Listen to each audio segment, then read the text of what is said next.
দক্ষিণ দিনাজপুর জেলার 3টি স্কুলে মঙ্গলবার সূচনা হলো আইআইটি মাদ্রাজের কোচিং সেন্টার। এদিন বালুরঘাটে একটি অনুষ্ঠানের মধ্য দিয়ে বালুরঘাট ললিত মোহন আদর্শ উচ্চ বিদ্যালয়ে কোচিং সেন্টারের শুভ সূচনা করলেন কেন্দ্রীয় শিক্ষা প্রতিমন্ত্রী সুকান্ত মজুমদার।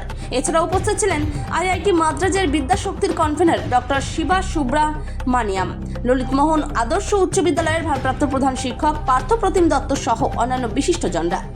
কেন্দ্র সরকারের বিদ্যাশক্তি প্রকল্পের মাধ্যমে পশ্চিমবঙ্গে প্রথম দক্ষিণ দিনাজপুরের 3টি শহরে গড়ে উঠছে আধুনিক প্রযুক্তির ক্লাসরুম। বালুরঘাটের ললিত মোহন আদর্শ উচ্চ বিদ্যালয়, গঙ্গারামপুরের চিত্তরঞ্জন প্রাইভেট স্কুল এবং বুনিয়াদপুরের বুনিয়াদপুর হাই স্কুলে এই কোচিং সেন্টারের সূচনা হলো। আজ বালুরঘাট ললিত মোহন আদর্শ উচ্চ বিদ্যালয়ে একটি অনুষ্ঠানের মাধ্যমে 3টি স্কুলেরই কোচিং ক্যাম্পের শুভ সূচনা করা হয়। একটা প্রোগ্রাম শুরু করব। When it was started, বিদ্যাশক্তি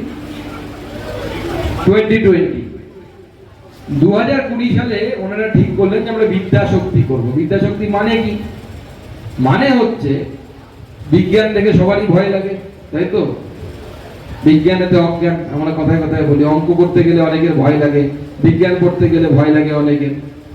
তো আমাদের ছাত্রছাত্রীদের মধ্যে ক্লাস 6 থেকে যেন বিজ্ঞানকে আরো সুন্দর করে আকর্ষণীয় করে পড়ানো যায়, যাতে বিজ্ঞান বোরিং লাগে। যেমন আমি যদি উদাহরণ দিই, আমরা অঙ্ক করেছিলাম লগের অঙ্ক আসতো, কিন্তু আমাদের মনে হতো লগটা দেখতে কেমন, কি জিনিস এটা রে ভাই। সেই জন্য ক্লাস 6 থেকে আপাতত 8 অবধি চালু হচ্ছে। Class 6 to 8 now we are starting.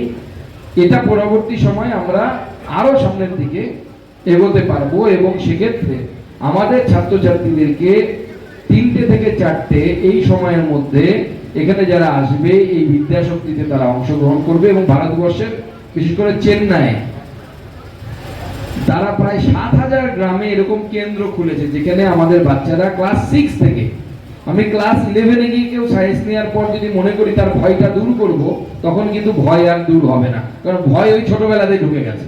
অঙ্ক কি কঠিন, বাংলা গানই আছে অঙ্ক কি কঠিন। তো সেই ভয়টা যাতে ছোটবেলা থেকে দূর হয়, অর্থাৎ ক্লাস 6 থেকে আমরা অঙ্ক, ইতিহাস, এদেরকে একসাথে বলে স্টেম, অঙ্ক, ফিজিক্স এবং বিজ্ঞানের অন্য যে সাবজেক্ট আছে তাকে বলে হচ্ছে স্টেম।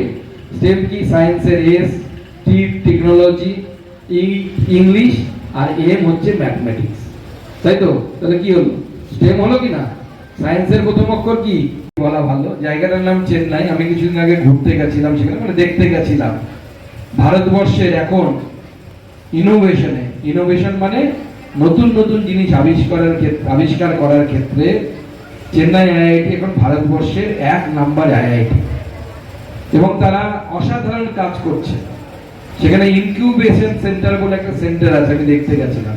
কি হয় সেখানে?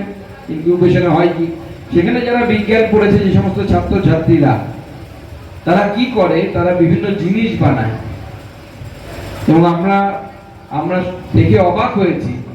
ওখানে অগ্নিকুল বলে একটা স্টার্টআপ আছে, আমাদের এই দেশের ছেলেরা, তারা আইআইটিরও পাস আউট না, আন্না ইউনিভার্সিটি থেকে ইঞ্জিনিয়ারিং পাস করেছে। তারা স্যাটেলাইট পৌঁছানোর জন্য যে আমাদের যে যান হয়, যেটা আমরা দেখি পিএসএলভি বা বিভিন্ন নাম থাকে, নিচ দিয়ে ধোঁয়া বের হয় আর উপরে আকাশের দিকে চলে যায়, টিভিতে যেরকম দেখি, এপিজে আব্দুল কালামের ক্ষেত্রেও দেখেছি। সেই যন্ত্রগুলো বানাচ্ছে, আমি সহজে বাচ্চাদেরকে বোঝানোর জন্য ওই ভাষায় বলছি, এবং 3D প্রিন্টিং এর মাধ্যমে বানাচ্ছে। হাতে কলমে নাট বল্টু প্যাচ দিতে হচ্ছে না, কম্পিউটারে